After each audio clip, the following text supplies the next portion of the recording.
So hello friends, आज हम start करने वाले हैं बायोलॉजिकल क्लासिफिकेशन का पार्ट 2, जिसे हम कहते हैं किंगडम मोनेरा। ठीक है, किंगडम मोनेरा आज हम स्टार्ट करने जा रहे हैं। तो सबसे पहले हम किंगडम मोनेरा का बेसिक्स पढ़ लेते हैं कि कौन कौन से ऑर्गेनिज्म उसमें आते हैं, कौन कौन से नहीं आते। ठीक है, तो सबसे पहले मोनेरा में आते हैं हमारे पास सिंपलेस्ट प्रोकैरियोट्स। ठीक है, सिंपलेस्ट प्रोकैरियोट्स आते हैं।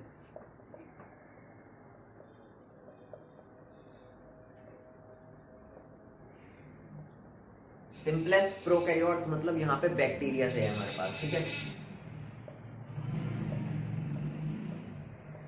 तो इसमें यहाँ पे हम 4 टाइप्स के बैक्टीरिया के बारे में हम पढ़ने वाले हैं। वो कौन कौन से हैं तो देखते हैं हम। ठीक है,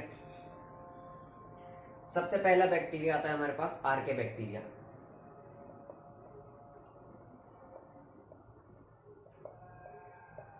ये सबसे पुराने बैक्टीरिया हैं। ठीक है, एंशियंट बैक्टीरिया हैं और ये हार्श कंडीशंस में भी सरवाइव कर सकते हैं, यानी कि ये एक्सट्रीमली कोल्ड एरियाज में भी रहते हैं, एक्सट्रीमली हॉट एरियाज में और एक्सट्रीमली सॉल्टी एरियाज में भी ये सरवाइव कर सकते हैं। ठीक है, तो यहाँ पे लिखेंगे एंशियंट बैक्टीरिया।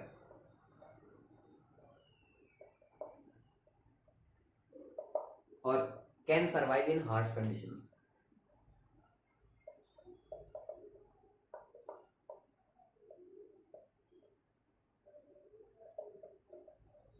उसके बाद हम बात कर लेते हैं यहाँ पे हमारे दूसरे बैक्टीरिया के बारे में, जिसका नाम है हमारे पास यू बैक्टीरिया।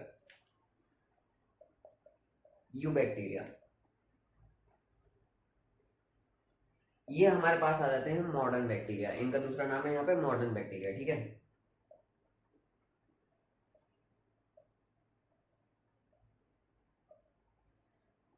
तीसरे टाइप के आ जाते हैं हमारे पास माइकोप्लाज्मा।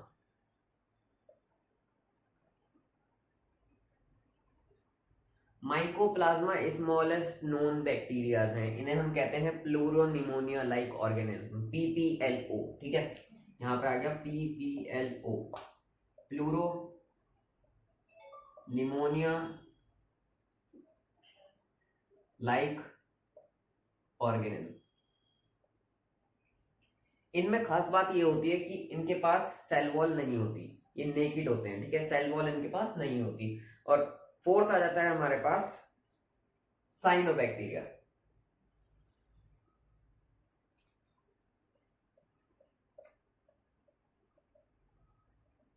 साइनोबैक्टीरिया को हम कहते हैं ब्लू ग्रीन एल्गे भी कहते हैं हम साइनोबैक्टीरिया को।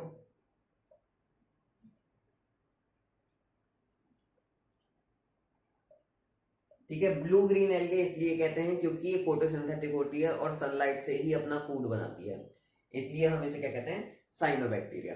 ठीक है, फिर उसके बाद हम बात कर लेते हैं बैक्टीरिया के शेप के बारे में। बैक्टीरिया किस किस शेप में पाए जाते हैं।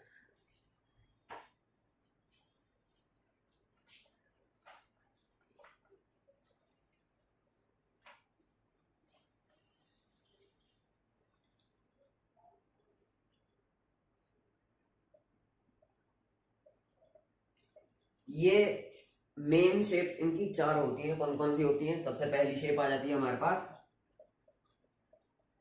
कोकी, दूसरी आ जाती है हमारे पास बेसिली, तीसरी आ जाती है हमारे पास स्पाइरल,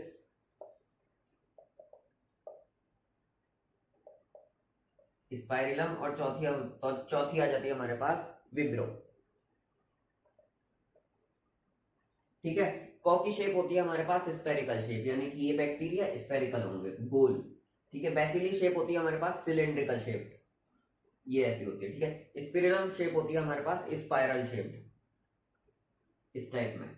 और विब्रा होती है हमारे पास कॉमा टाइप। ठीक है, इसमें बैक्टीरिया ऐसे होते हैं। अब यहाँ पे आ जाता है कोकी शेप में और कौन कौन से आ जाते हैं बैक्टीरिया की शेप। तो सबसे पहले आ जाती है हमारे पास डिप्लोकोकस।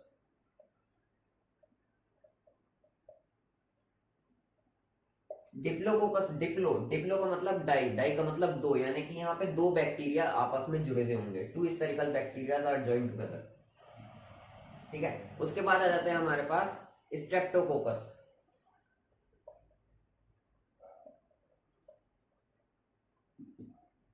स्ट्रेप्टोकोकस का मतलब होता है चेन, एक चेन बन जाती है बैक्टीरिया की, उसमें बहुत सारे बैक्टीरिया ऐसे करके जुड़े हुए होते हैं। ठीक है, उसके बाद आता है हमारे पास स्टेफाइलोकोकस।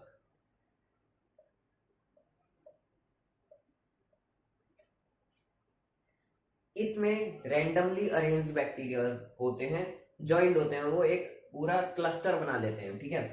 तो यहाँ पे ऐसे करके ये बने हुए होते हैं। इसी टाइप में हम बेसिली डिवाइड करते हैं। बेसिली यहाँ पे डिप्लोबैसिली आ जाता है, डिप्लोबैसिलस, स्ट्रेप्टोबैसिलस, उसमें चेन आ जाती है लंबी लंबी, और स्टेफाइलोबैसिलस या फिर हम कहते हैं उसे पेलिसेड बैसिली, ठीक है। उसमें ऐसे करके ये सिलेंड्रिकल शेप के बैक्टीरिया लकड़ी के गट्ठर की तरह जुड़े हुए होते हैं, ठीक है। तो ये आ गई हमारे पास शेप्स की बात।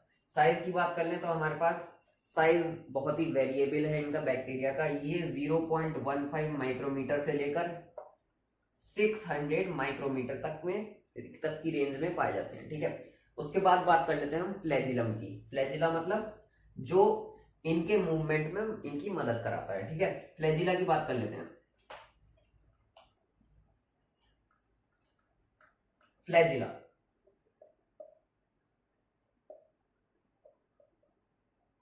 तो फ्लैजिलम में हमारे पास दो प्रकार के बैक्टीरिया आ जाते हैं, ट्राइचस बैक्टीरिया और ए ट्राइचस बैक्टीरिया। ए ट्राइचस बैक्टीरिया मतलब इसके पास एक भी फ्लैजिलम नहीं होगा, ठीक है। ट्राइचस मतलब यहाँ पे फ्लैजिलम है। अब इसमें कौन कौन से पार्ट आ जाते हैं, इसके 5 पार्ट्स होते हैं हमारे पास। तो सबसे पहला आ जाता है हमारे पास मोनोट्राइचस।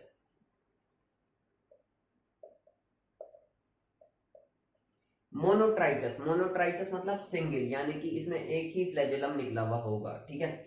सिंगल को हम कहते हैं फ्लैजिलम, और बहुत सारे अगर फ्लैजिला होते हैं तो हम उसे क्या कहते हैं, फ्लैजिला, ठीक है। तो यहाँ पे ये बैक्टीरिया है और इसका एक फ्लैजिला ऐसे करके निकला हुआ है, ठीक है। अब इसके बाद आ जाते हैं हमारे पास दूसरे पॉइंट पे, जहां पे आ जाता है हमारे पास एम्फीट्राइचस। एम्फीट्राइचस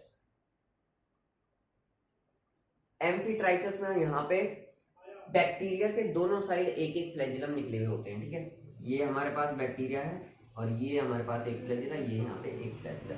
उसके बाद आ जाता है हमारे पास सिफेलोट्राइचस।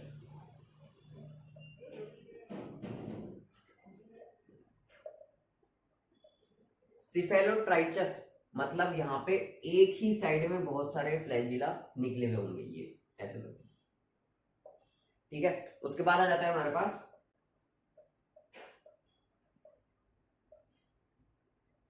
लोफोट्राइचस में बहुत सारे बैक्टीरिया उसके दोनों साइड निकले हुए होते हैं, ठीक है। ये हमारे पास ये आगे बैठ, और लास्ट आ जाता है हमारे पास फ्लैजिलम का पेरिट्राइचस। पेरिट्राइचस यानी कि चारों तरफ उसके फ्लैजिलम निकले हुए होंगे ऐसे करके,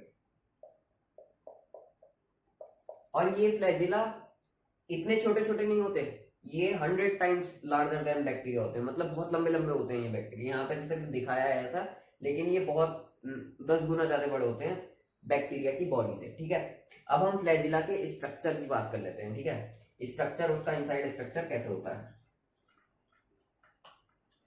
कैसे वो जुड़े हुए होते हैं, ज्वाइन हुए होते हैं। तो यहाँ पे अगर हम बात करें फ्लैजिला की, तो ये हमारे पास क्या आ गई, उस बैक्टीरिया की वॉल, सेल वॉल, ठीक है, जहां से वो जुड़े हुए होते हैं।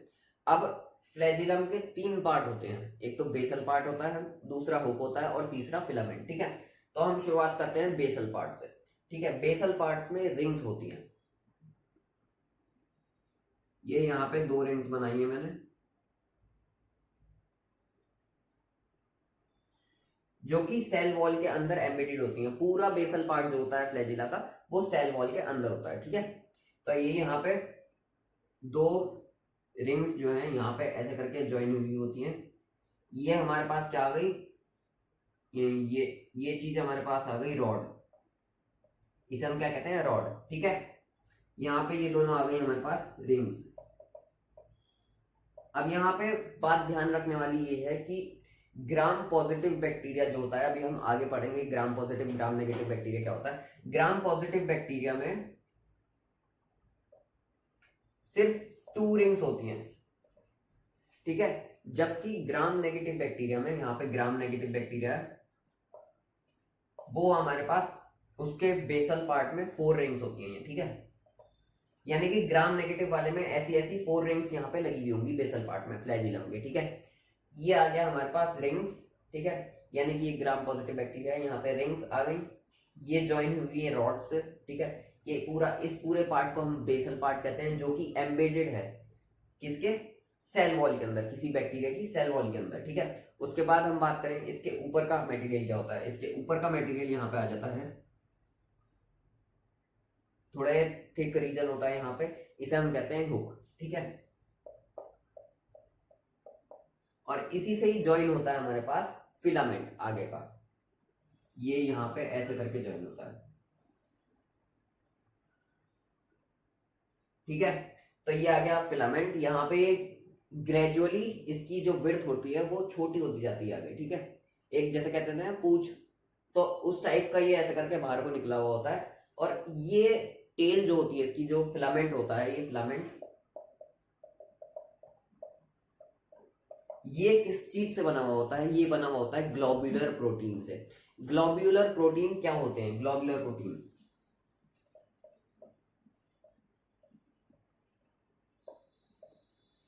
ग्लोब्यूलर प्रोटीन मतलब गोल गोल प्रोटीन जो होते हैं स्फेरिकल शेप के, ठीक है, जो कि अरेंज हुए हुए होते हैं हेलिकल शेप में, ठीक है, ऐसे करके राउंड राउंड वो इसके चारों तरफ लगे हुए होते हैं ऐसे, ठीक है। तो यानी कि जो ग्लोब्यूलर प्रोटीन्स हैं वो ऐसे करके लगे हुए हैं इसके अंदर, ठीक है, फिलामेंट के अंदर ऐसे ज्वाइन हुए हैं।